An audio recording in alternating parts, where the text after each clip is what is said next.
Depuis son mariage en novembre dernier, elle semble être la plus heureuse des femmes.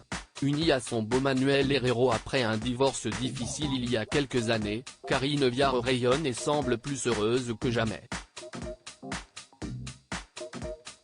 Un bonheur qui fait plaisir à voir et qu'elle doit en partie à une situation inédite pour elle.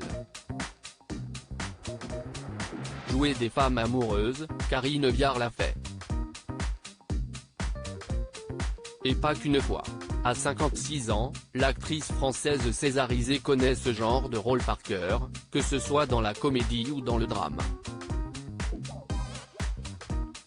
Mais cette fois, si est-il dans sa vie réelle que se joue le bonheur de l'amour. En effet, depuis plusieurs années, la comédienne est folle amoureuse du réalisateur Manuel Herrero, qu'elle a épousé en novembre dernier. Un mariage auquel ses deux filles, Simone et Marguerite, nées en 1998 et 2000, nées d'une première union, ont bien sûr assisté. Heureuses pour leur célèbre maman, les deux jeunes filles vivent cependant leur propre vie désormais, une situation qui change tout comme le révèle l'actrice dans Madame Figaro. Mes filles sont grandes, elles sont nées d'une première histoire et je découvre aujourd'hui l'amour sans enfant. La famille ne vient pas obstruer le couple, changer ses traits, si est très différent, raconte-t-elle en effet, dans une interview en duo avec Alex Lutz, devenu il y a 10 ans l'un de ses meilleurs amis et avec qui elle a écrit un film, Une nuit, qui sortira prochainement, un film qui a pour sujet l'histoire de deux amoureux qui se rencontrent dans un métro.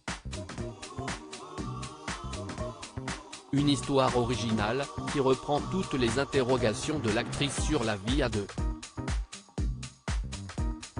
J'ai mis fin à une histoire très longue, je me suis récemment remarié, et le couple me questionnera toute ma vie. Ce n'est pas une mince affaire que d'être à deux. En profite-t-elle pour révéler. En revanche, pas moyen de savoir si la fin de son histoire d'amour avec Laurent Machuel, le père de ses filles, est due à sa nouvelle rencontre ou non. En tout cas, elle est claire, plus question de se prendre la tête pour quelqu'un d'autre que pour son époux, avec qui elle s'expose aux quatre coins du monde sur Instagram. Pour moi, l'amour, si est-il la qualité de la connexion à l'autre, si est-il aussi s'autoriser la singularité.